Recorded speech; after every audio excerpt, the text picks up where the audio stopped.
Ready? Welcome, Stu. Hiya. From Red Mie farm, I believe. Yes, up in Ballaugh, Yeah. way up north. I've ventured down south today in the darkness. What's the skeet with you guys lately then? What have you guys been up to? Well, just normal winter farm stuff, but I guess I'm here to chat chillies as much as anything else. So we're just a small holding up in the north of the island. Yeah. We got Lockton sheep. Nice.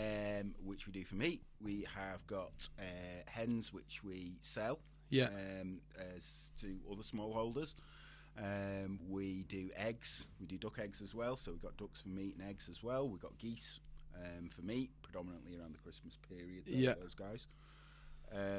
And we diversified into doing chillies because obviously, being a small island in the middle of the Irish Sea, growing a tropical fruit made an incredible amount of sense. Yeah. So that was clearly a natural path to walk down. Yeah. Always go for the hardest route, eh? Yeah, absolutely. Well, why would you want to do something easy? Exactly. But yeah. So where's the sort of, just to get straight into the nitty gritty? I'm fascinated by the chili sauces you've got in front of me.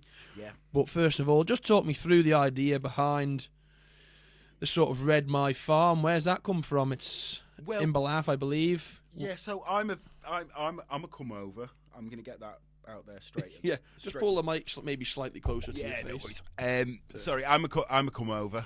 So apologise in advance for that. No need to apologise. We'll let you off this time. You can't help where you're born. Yeah. So my wife is now my wife. No, not cliche at all, but I came over for TT and met her during TT. Nice. So not at all a cliche there. Haven't left since. No, haven't left since. Stayed. Perfect. So 7 years here now. She did the farming thing. She said, look, if you want to get involved, you can get involved. If you don't want to get involved, don't get involved. It's entirely up to you, but I'm going to do it. Yeah. So I kind of got involved with it. One of the things that really struck me about farming early doors, particularly coming from an office environment, grew up in Manchester, worked in London. The thing about farming that really struck me was it's cold. It's really cold. Yeah, your hands get cold pretty quick, don't they? And I thought, how can I circumvent this? Okay. So I thought, well, why don't we grow things and do farming indoors? And that's where the polytunnels came from.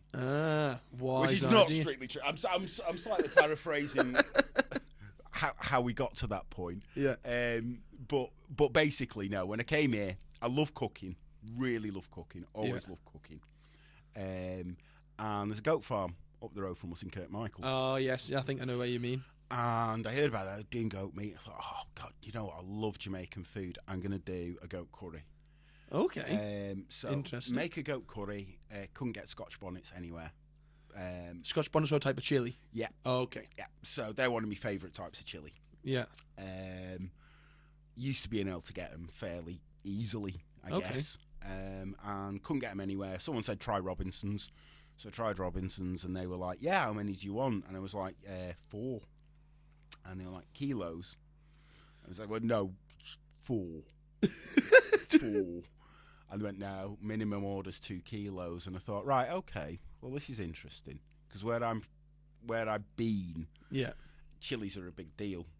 Okay. So whether it's hot wings, whether it is Jamaican jerk, whether it's your barbecues or whatever, chilies are a huge deal. Chili festivals, chili farms, right, all that kind of thing's massive, and there was just nothing like that here. Yeah, that's interesting actually, because now you say it, I don't know of anywhere else other than you guys on the island that has anything to do with chilies. No. I mean, we're definitely the only chili farm. Yeah. I mean, there are other people who maybe grow them on a smaller basis. Yeah, maybe a little bit of home. maybe a greenhouse with them in or something like that. Yeah, home growers, and we do cater that. We do a chili growing course, which actually starts in February.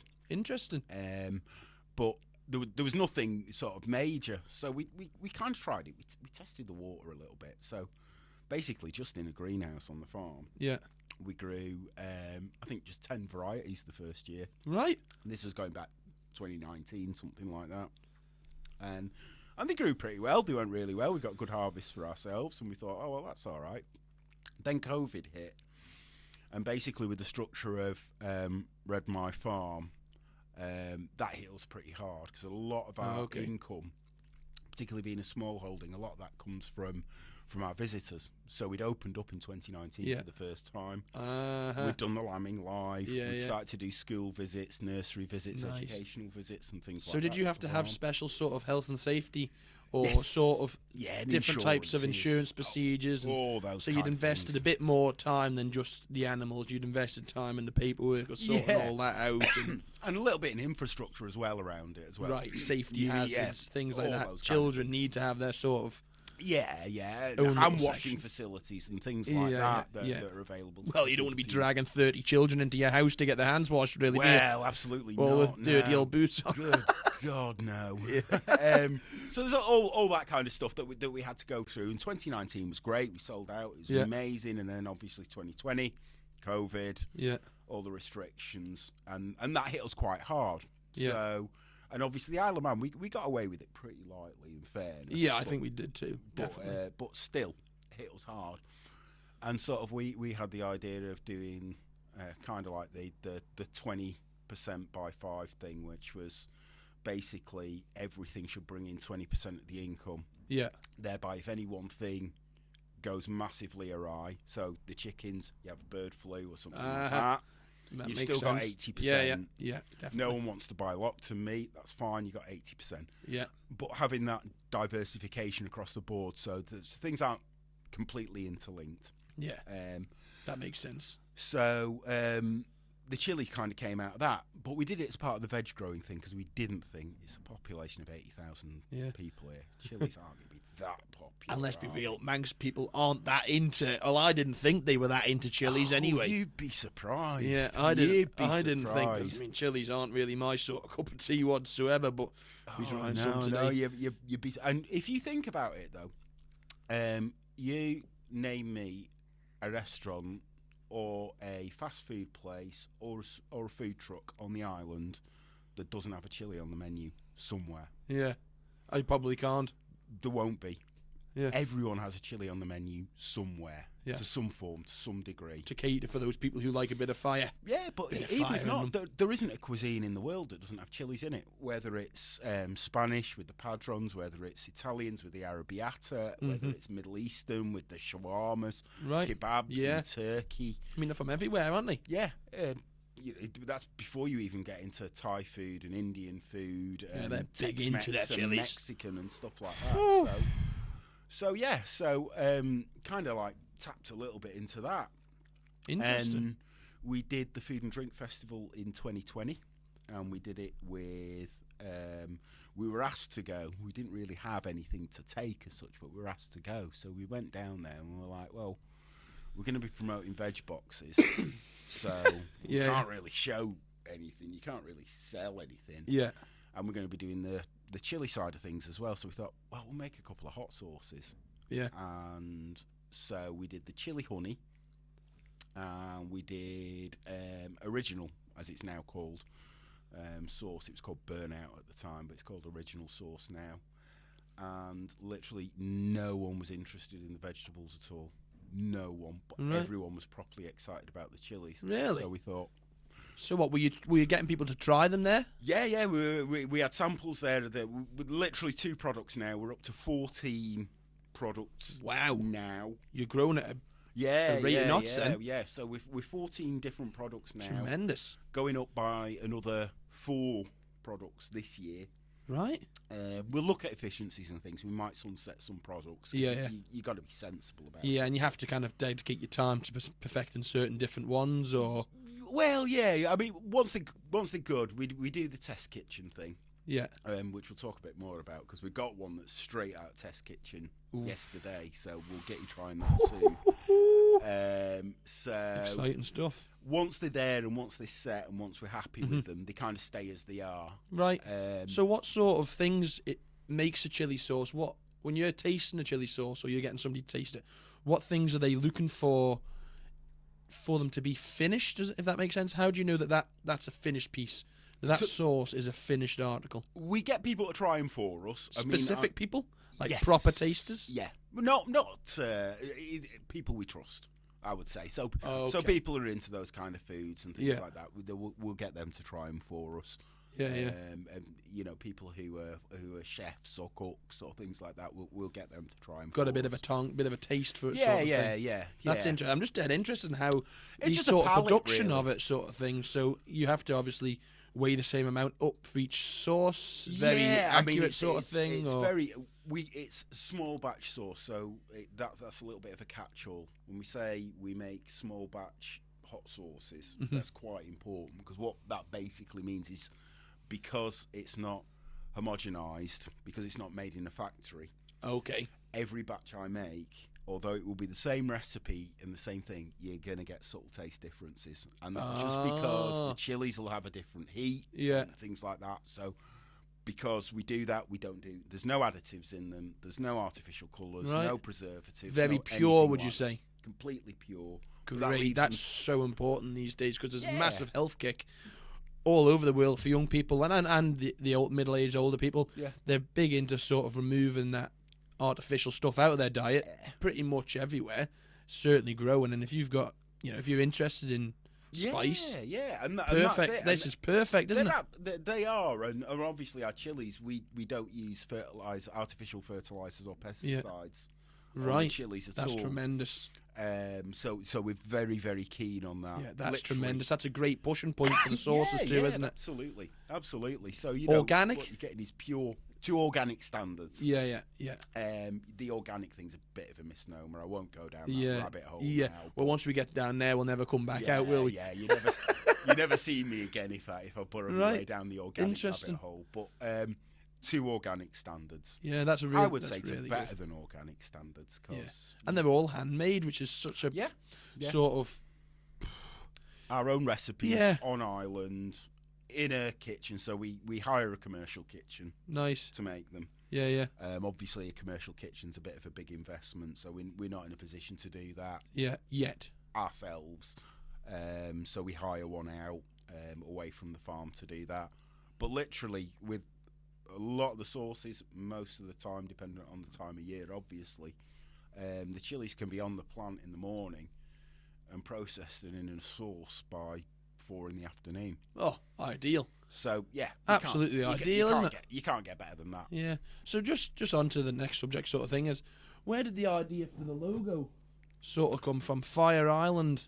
Where's that sort of Fire Island name of the sauce? Is that's Fire so Island, suiting? It works obviously with where we are, but really, really, really obscurely. The Fire Island name comes from, which is going to be utterly meaningless to absolutely everybody. I'm sure they're wanting to know. They really won't, or if they did, they won't when I say what it was.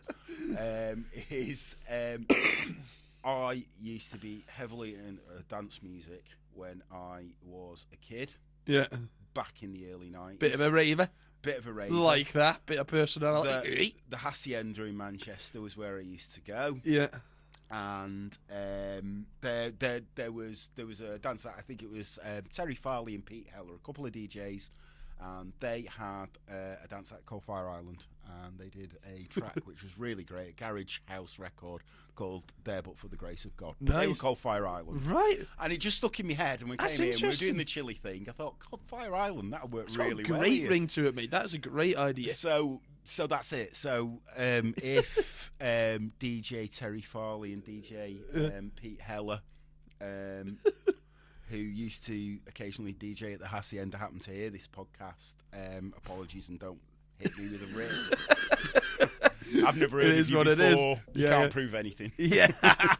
No, that is tremendous. It's actually also a place in New York as well. Fire Island is actually a place in New York as well. So, right, that's interesting, man, because obviously the Isle of Man's a special place for many people, and yeah, Fire Island just has a nice ring. It just worked. It just worked. Yeah, it was just the ring of it. It just sounded well. Yeah, so that's it. Yeah. So obviously you've got multiple animals on the farm too, and geese, chickens, goats. What else? So goats, geese, chickens, goats, ducks, Lockton. So out of that 5, which of them takes the most sort of maintaining, would you say?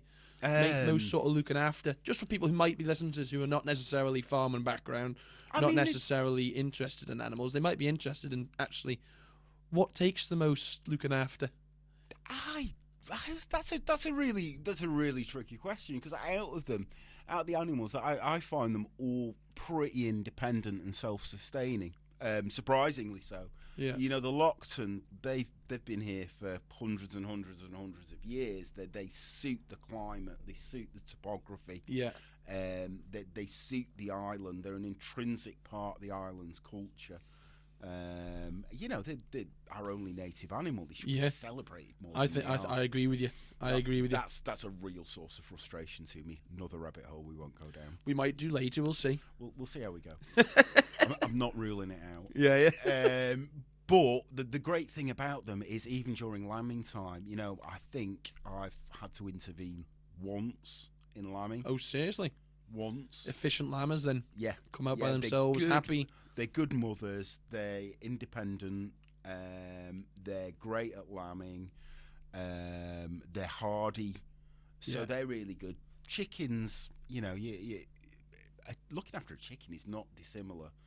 God, I'm just thinking now that Ruth will probably be listening to this at some point in the future and swearing at me. But chickens are no more difficult to look after than a rabbit or a guinea pig or something like that. They're really not. Yeah, chuck a bit of pellets at them and they're happy enough. Yeah, they'll go scratching around for worms, won't they? Have they got some food, and have they got some water, and, you know, supplementary food and supplementary water? Because they'll go and find their own stuff if they're free ranging. That's all free range.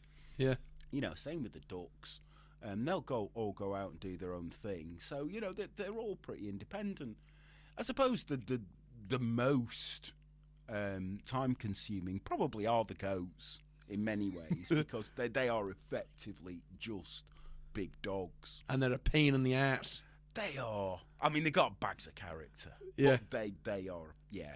A pain in the ass, climbing on things, picking at things. They are. We have things. We have to keep the goats localised during farm days, because ultimately the whole world is a potential goat climbing frame, including visitors' cars and things like that. So be up on top, scratching on the roof. Yeah, that's not exactly what you need, is it? Yeah, we did have one of our. Go on, tell us a story. I like a story. No, it wasn't a farm day. Actually, it was a birthday party.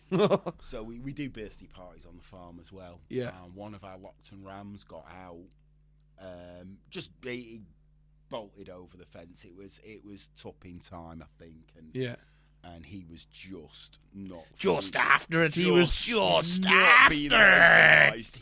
His hog was wanting it. He was hot to trot. There were ladies out there, and he could smell them, and he was going finding them. Whoo-wee. But there was a lovely, shiny, polished Mercedes on the yard. Black Mercedes, lovely brand new car. Yeah. Just obviously got it valeted before visiting a farm. Wonderful. Which I think is important if you go to visit a farm. Oh, definitely. Rock up with your best motor. You need to go with a valeted car, otherwise anyone's going to be judging you. Yeah. But unfortunately, he got out, and obviously in the reflection of this beautiful, shiny black Mercedes, he saw a rival ram. Oh, here we go. Two horny men going at this. Literally horny. He decided to attack, but there was obviously no other ram there. It was simply his reflection in a shiny, brand new, beautifully valeted Mercedes. Right. 4x4. I bet that ended well. So he scratched all the way up one side, and then he lost sight of the ram. Yeah. So he went down the other side of the car to see if he could see it, and there obviously it was again in the reflection, scratched all the way down. Oh, nice! So yeah, that was ideal. That was a birthday party that ended up costing us money. Well, yeah, goats sound like a right pain in the ass, really. But yeah. I mean that's a Lockton ram. I mean the goats. Oh, Lockton ram, yeah. The goats mercifully haven't disgraced us yet, but that's because we kept them on a fair. What about geese now? Because I've had a couple of experiences with geese in the past. Everyone's had a bad experience with geese. Because the buggers will just, if you see one by its own, next minute it's coming flat out at you, squawking. Squawking like anything. Again, chasing breeding you. Season, the ganders can get a little bit feisty. But We do have an emotional support goose for people who visit us. Oh, seriously? And have had bad experiences in the past. So Summer, our female breeding An emotional goose, support goose. an emotional support goose. So she's there if you've had a bad goose experience. She's there to show you all the good attributes of geese. She's there to be the good goose in your world. Give you a little kiss. Oh, thank you, honey. Give you a little nibble on the ear. Wonderful. She'll tell you everything's going to be all right, and she's a lovely goose. And Yeah. she will just sit there with the kids and happily be mauled and petted. Have you ever eaten geese? Have you ever Yes. geese? I mean, in fairness, that's the deal that we've got with our. We've got 2 breeding pairs of geese. Yeah. We've got a dewlap Toulouse pair, and we've got an American Buff Emden Cross pair. Okay. And the basic deal is, you 4, you're all good. However, the kids, happy Christmas. Yeah. Oh. So that's the deal. And yes, I have tasted goose With the hot sauce? I don't think I've had it with hot sauce. I've had it with a bit of. But I had it with. We do a seasonal, so we do a cranberry and burnt orange. And Oh, habanero really? For Christmas. Nice. So it's nice with that. Yeah. But yes, I mean goose. If you just had turkey. Yeah, I've only ever had turkey. Yeah, if you had goose, you would never go back to turkey. More succulent. Yeah, it's beautiful. Turkey can be a bit dry sometimes, I find, depending on how you cook it. Although I had this year, and I don't know if they'll do it again because they've just opened a restaurant, so it might be a bit busy. But Smoky Sam's Barbecue. Yes, great shout out. They've just opened, aren't they? Yeah, they're just opening in Castletown, but they did smoked turkey for Christmas last year, and we got one, and oh my god, that was a game changer. Yeah, I'd love to get them on here and talk about that sort of enterprise that they're starting up there. That would be very interesting, I think. Yeah, you should. Yeah, you should definitely get those guys up. Sam and Nicole, they're ace. Yeah. They've supported us from the start as well. Wonderful. They're fantastic. So I'm interested in getting tucked into these You going hot in? sauces. They're talking to me. I can just hear them. I can hear them so whispering at me. Where are you going first? Or should I lead you? Well, I'll grab one maybe. Grab a couple of crisps, and you talk me through a bit about the sauce first. No worries. A little bit about what it's taken to make it, what's special about it, and then we'll go from there. So okay. I will make a suggestion on which way round you go. So we will start, I think, that one. Yeah. That's your chili ketchup. So that's nice and mild. That's like your entry-level sauce. Right, so let me just be clear here. Chili is not my thing, but we're going to try it anyway. I will not be too harsh of a critic. So it's a real ketchup as well, so it's made with real tomatoes. Right.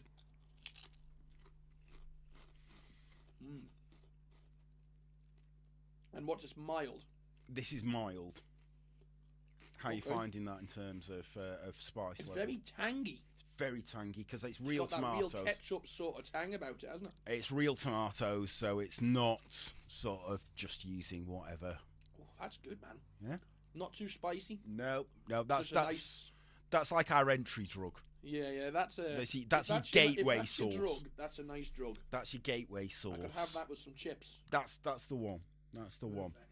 So then, what have we got next? So I think, well, we'll go for the hot chine.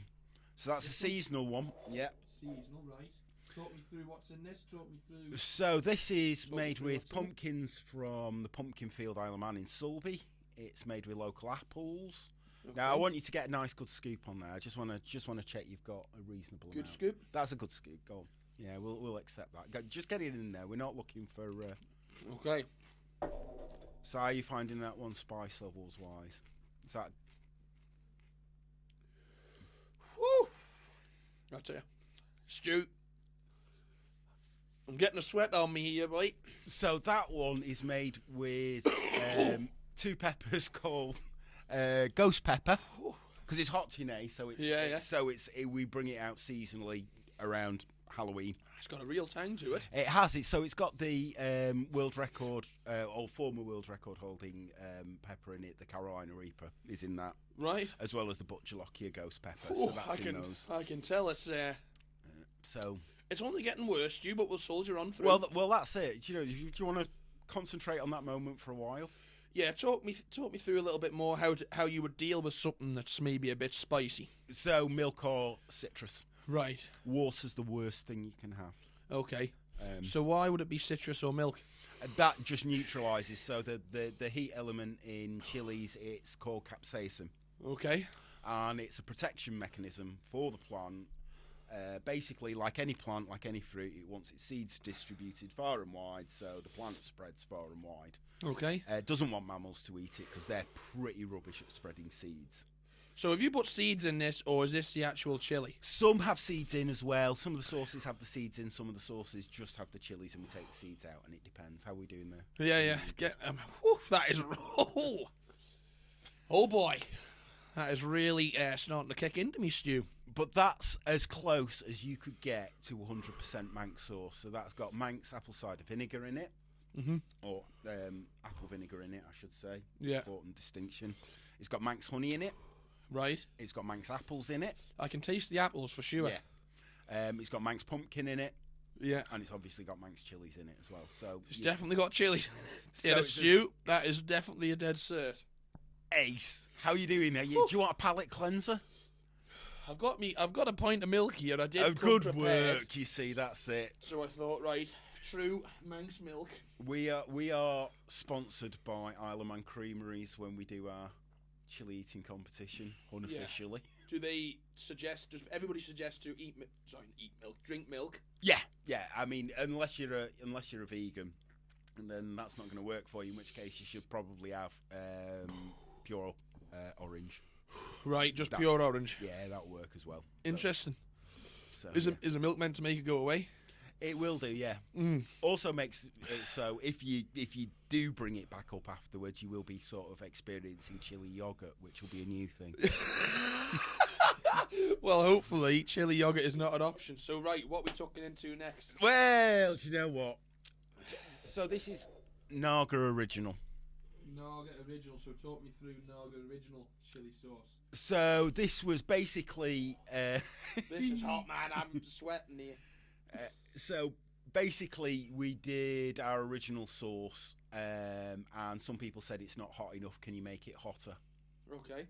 So we came up with the Naga Original sauce. So where's the name Naga come from? So Naga is the type of chili that's in it. What we do try to do, and I know you probably don't think I'm being genuine at this moment in time, we do try to make... We really like the flavours of chilies. And that's not a joke. Chilies do have flavours. Okay. So there that one that we've just eaten there tasted like apple but burnt my mouth. Yeah.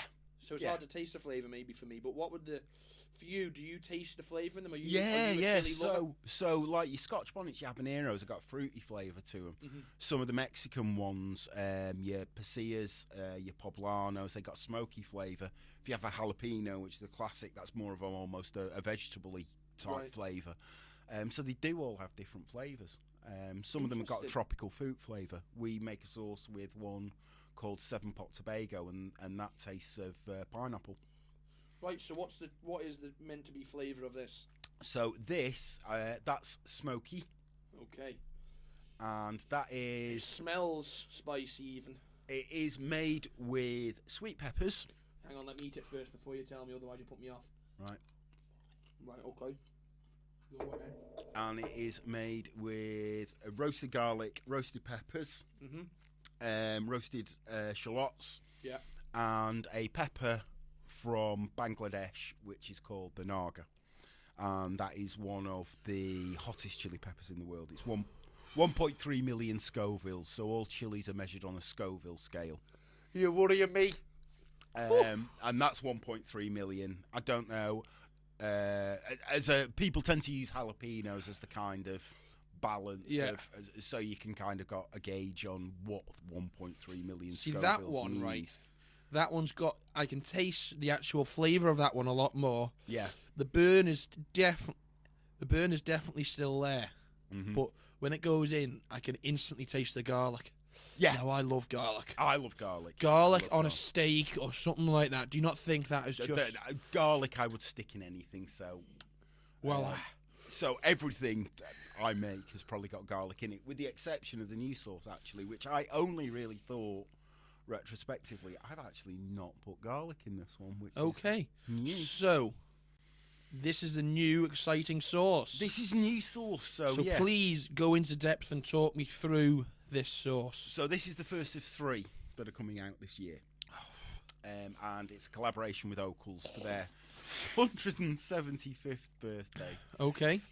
So Interesting. They approached us and said, would you be interested in doing a collab, doing some IPA hot sauces based on their Falcon collection that they've got out now.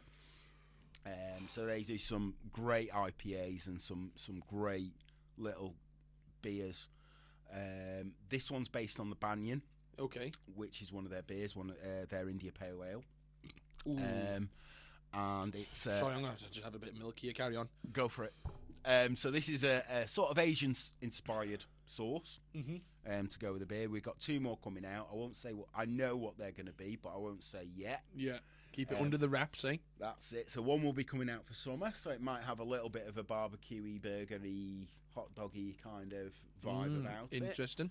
The other one will be coming out early autumn, so that might have a bit of an autumn Flavour. vibe about it as well.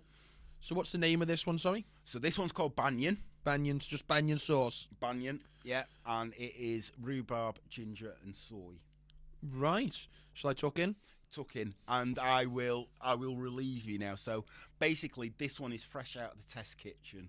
Okay. And That's so exciting. And the thing with the test kitchen is I don't put all the chili in on the test kitchen phase because I want to check that the background flavours work before I up the chili.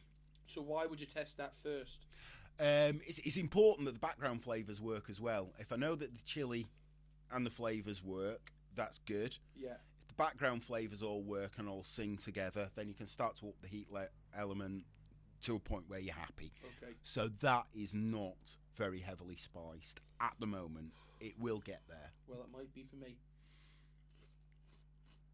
So is this alcoholic then if it's got the brewing? No, so the alcohol's cooked out of it. So cooked out of it. What do you mean by cooked out of it? So you boil it down basically. So you cook. So basically the soy and That's really nice, by the way. There's mirin, soy and rice vinegar and the beer, and they go in a pan.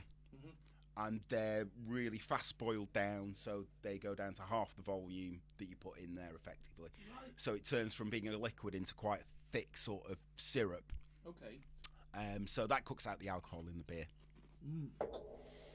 That's a winner, mate. Yeah. That's gorgeous. Are you pleased with that? I'm really pleased with that one. So I'm very excited about getting that one out. Gorgeous. There. Yeah. It's not, like you say, it's not horrendously spicy, but the taste is just...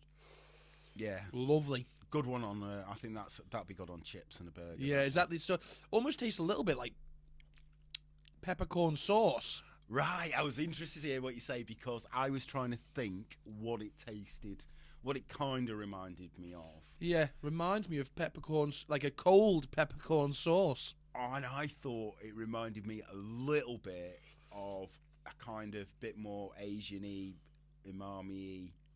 HP sauce. No, peppercorn HP, yeah. It's just got that real nice... Yeah, like you say, could go with some chips and... Could definitely go with some chips and steak. Yeah, some chips. It was initially made to go with seafood. So there's seaweed in it, believe it or not. Seaweed in it? Well, off Isle of Man beaches? There is seaweed, not from Isle of Man beaches because reason being?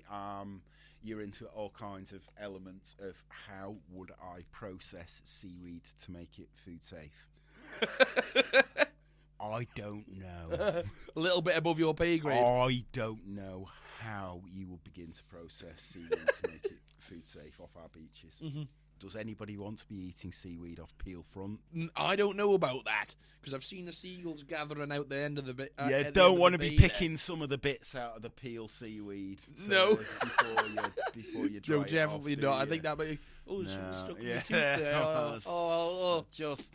Just pick a bit of toilet paper out. Yeah, and we'll whack it in the dehydrator, and jobs are good. Yeah. So no. Yeah, definitely no. No. So where do you get your seaweed from then? So basically, it's a Japanese seaweed called kombu. Really? And Robinsons are great for getting all this kind of stuff. So Is that the place to go? Is it? I get it from Robinsons. Yeah, Interesting. They're amazing for the Asian flavors. So that's got mirin, rice vinegar, and kombu, the Japanese seaweed in it. All those come from Robinsons. So I get anything that I can't source on island. And we're very lucky, you know. I can get Isle of Man salts. Yeah. To do the ferments. And IsleManSalt.co, is it? Yeah. Nice. Isle of Man Salt Company. So I can get their salts to do the ferments and things like that. That's mega. Yeah, big shout out to them. I can get the pumpkins and the apples locally to do the hot chine. Yeah. Mega. But for the lemon and herb sauce, which I've not got with me today, obviously lemons, we're not absolutely overwrought with lemon groves here on the Isle of Man. Not quite the temperature. Kind of got to rely on getting those in. Yeah. The sweet peppers that we've got in the original sauce as well. We can grow those, and we do grow some sweet peppers as well. Okay. But sweet peppers don't go great here. Yeah. So I would need to put up 3 polytunnels growing just sweet peppers. Interesting. Just to serve my needs for. Oh, really? Sauce. So it's not Right. viable. So some things you have to bring in, but that's always the balance with everything. Definitely. Thank you for bringing them in, man. You're very welcome. That's certainly woke my taste palate up, I would say. Yeah, It's been a while since I've had spice, and it's not my go-to. I like a mild spice. That last sauce was definitely the one to be having. Now, obviously, we're probably well deep into the episode now. Mm-hmm. And I always try and do like the last third of the episode very, very much Isle of Man based. Cool. So that's interesting. It leads on well from talking about Manx Foods and your products and stuff like that. So I'd just like to understand a little bit more about, obviously you came here for TT. Have you got an interest in bikes? Yes, yeah. I mean, I love the bike racing. But the deeper thing with that is it was an odd thing that brought me to the TT. A friend got a couple of tickets and said, "Do you fancy coming over?" And we came over on spec. So basically, my grandparents lived on the Isle of Man when I was a kid. Okay. Unfortunately, my granddad passed away when I was about 11, and then my grandma moved back. But all my childhood holidays were in the Isle of Man. Okay. So I've got very, very fond memories of the place. What's your favourite memory? Of here? Yeah. Oh, God, I mean, there's all sorts. You know, the typical kid memories. Yeah. You know, it's like As a kid. going rock pooling at Niarble. I can remember that being one of my go-tos. Great. You know, you used to get the thing when I came on holiday that, you know, the last day you can pick on your holiday, you can pick where you go. Yeah. And often what I did, just round the corner, just drove past it coming here today, Silverdale Glen. Yeah. Used to go there, get an ice cream, go out on the little Great boating park, lake. And, you know, go to the park there, which was when I was a kid, you know, those great Wonderful memories of doing that. Yeah, and that's so important that we have some memories of the Isle of Man that are fun, because as much as you're not from here, it's obviously a dear place to everybody who's probably listening to this podcast at the moment. I really love this place now. I appreciate I wasn't born here. I appreciate I didn't grow up here, but, you know, a lot of my formative memories were coming here for holidays. Tremendous. From the point where I can't remember to being 10, 11. Then there was a period of time, obviously, where I didn't come back, and then ended up coming back, and it was just, you know, the more things change, the more this place stays the same. Yeah, that is a great way of putting it. And more power to the place for it. Do you know what I mean? More power. We criticise a lot for maybe being seen as.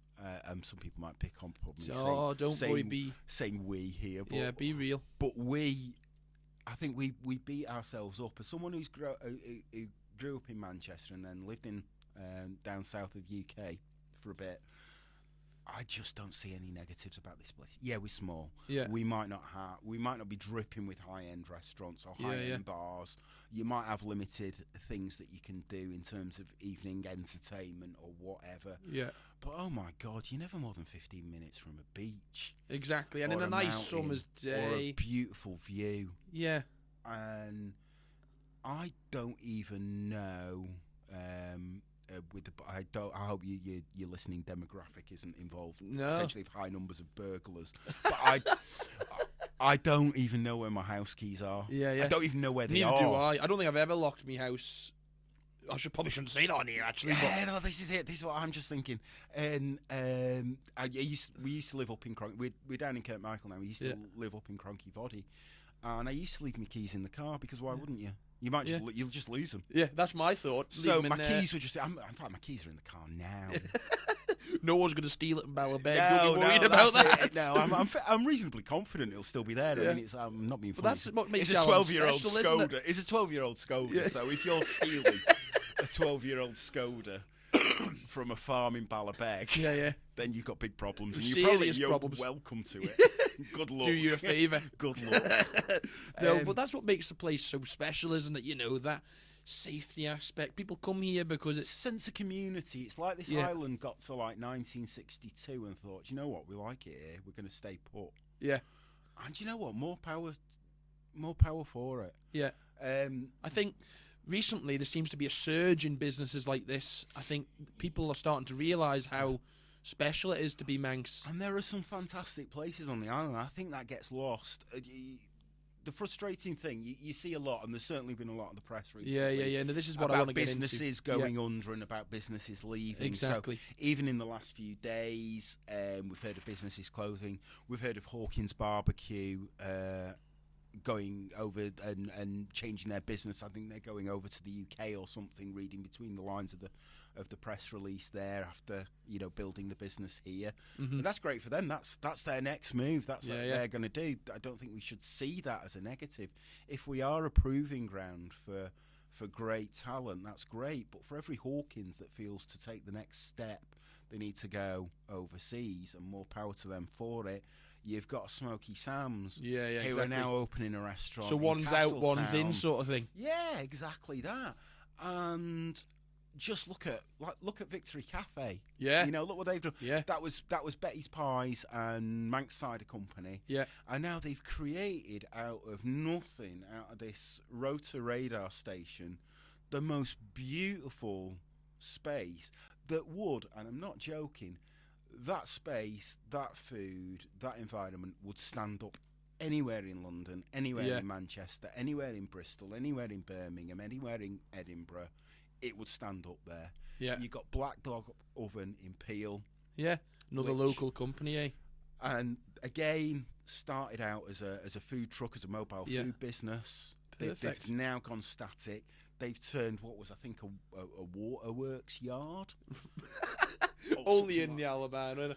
Into this incredible space. They got live music on, bands and solo artists and open mic and quiz nights and all that. Getting people and back pizzas involved, isn't it? And local beer in this brilliant environment. That again has got that lovely kind of industrially built from scratch vibe that people rave about. If it's in Shoreditch or Hoxton in London or the Northern Quarter or Ancoats in Manchester or the Baltic in Liverpool, people rave about it. Yeah. But because it's here, people maybe don't appreciate it for what it is. And I think that's what we need to. That's what people are starting to realise. Manx things matter, and supporting them matter. Everyone took a bit of a blow after COVID, as you mentioned earlier. Yeah. And I don't like to go on too much about COVID because I believe we should look for the future, 100%. rather than look back at the past. 100%. And I feel like now people are just starting to get back on their feet in the island, starting to get moving again. Yeah. And that's the whole part of this podcast, just pushing things forward, giving people like yourself a place to come and speak and have your views, and positive views are so important on the Isle of Man. There is so much to be positive about here. That's not to say that we should bury our head in the sands and ignore the problems. Yeah. One of the big problems we've got, like a lot of small businesses on the island, is people haven't got as much money to spend. Mm-hmm. So local products, a lot of the things a lot of the accusations that are levelled at local companies is you're very expensive. Yeah, so how do you go about keeping costs low then, if that's the case? Well, we do them for the lowest price that we can do them. It's not like we try and shave things up. We make what we make. We make it to the standard that we want to make it. We do it in the way that we want to make it. All sourced from you and your sort of own standards. But we don't add a little bit on because it's the Isle of Man. But what people forget is that bottle there is one of the biggest percentages in that bottle isn't what's in it. It's what it's contained in. The label that's stuck on the front of it, Yeah. the cap that's on the top of it, and the seal that's holding the cap on. Is that the most expensive part of it, is it? Probably one of the single most expensive elements in any bottle that you get and it's the fact that that bottle in the UK would cost you an amount. Yeah. That bottle cost me that amount times 2 for shipping. So then you've got to cover the cost of that in your sale. I've got to put it in glassware. There's no glassware manufacturers on here. I have to import it from the UK. It has to come on a pallet. It has to come on the steam packet. And it's definitely going to cost me a lot of money. It's important that you get a good bottle. You want it to be a good quality as well, because something that looks good makes people think it tastes good. Yeah, there's all that, but I think a lot of people think that Manx stuff is more expensive because local producers are in some way trying to trying to make money out of the locals, and it's not that at all. Yeah. Our inputs are expensive. We don't have the scale that UK manufacturers have. Mm-hmm. I could go and get that made in the UK and get someone to make it in the UK and bottle it for me and send it over, and it would probably be cheaper. I mean, that's crazy. Yeah, that is crazy, isn't it? That's that. Yeah, what are we doing? It's crazy, but we are a small island in the middle of the Irish Sea, and that's kind of what the problems we have to face, isn't it? One of the problems. We've got a very, very expensive 60-mile stretch of water between us. Very.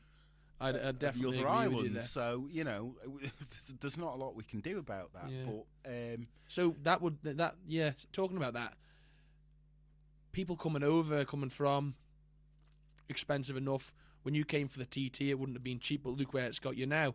Yeah. So do you still watch the bikes these days? Yeah, I still watch them. I guess you almost start to take it a little bit for granted, don't you? Yes. You do start 100%. To take it a little bit for granted. You wonder why people get so excited when they come here, because it's ingrained in Manx culture, I think, the TT. The other thing which is really awful, obviously having like livestock and stuff like that when the roads are closed and I can't get to them, you're kind of like, when are the roads opening now? Yeah, whereas before it'd be like you'd be engrossed in it. Yeah. Whereas it's like now, when are the roads opening? I need to do.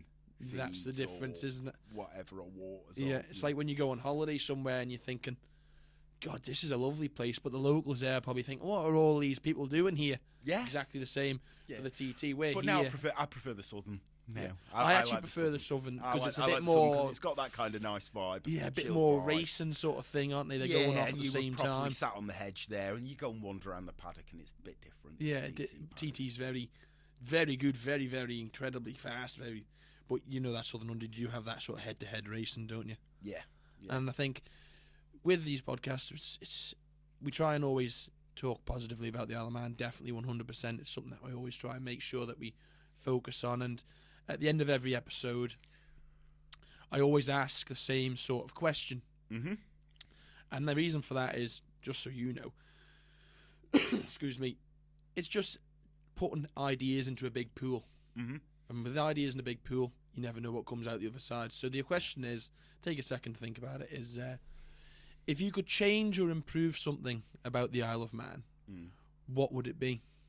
I get people to see it how other people see it. Okay. Elaborate. When you're in something, it's very hard to see the positives. But if you look at it from an outsider's point of view, and you take a step back from it, you're more open to appreciating what the positives are, what the advantages are, and what the benefits are. Yeah. And the benefits here are, and I know the housing costs and things like that are awful here. Yeah. I totally get that. But the quality of life here, the ability to have that mix of being able to be out in countryside, be out on the sea, or be on a beach within 10 or 15 minutes, that quality of life, there's people in cities and towns. You've seen it yourself, haven't you? Who don't experience that. Yeah. Who would find it completely alien. Yeah. That's great. That's a great thought to think about. Look from a bit more of an outside perspective. Yeah. What we've got. Yeah. And you think that you'd like to improve people's mindsets on that sort of outlet. Yeah, I mean, it's not a case. I think a lot of people do appreciate it here. It's very, very easy to go and you know, a lot of how we deal with things on the Isle of Man, or a lot of how communication seems to happen, sort of intra-community, is on Facebook.